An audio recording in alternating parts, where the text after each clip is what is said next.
আমি রুমিন ফারহানা, কোনো দল লাগে না আমার। আপনি পারলে থামাই দেন। আজকে আমি ভদ্রতা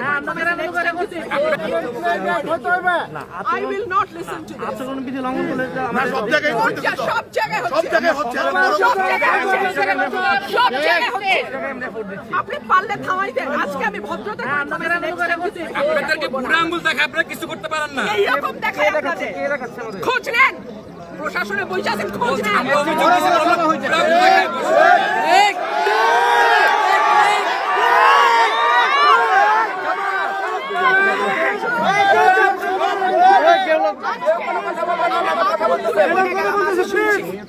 ভবিষ্যতে শুনবো না।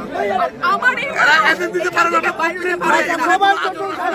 আমি যদি না বলি এখান থেকে বাইরে যেতে পারবেন না স্যার, মাথায় রাখেন। শেখ হাসিনার সময় আপনারা যাদের কথা এখন চলতেছে তারা কানে ধইরা খাটের নিচে থাকতো স্যার। আমি রুমিন ফারহানা, কোনো দল লাগে না আমার।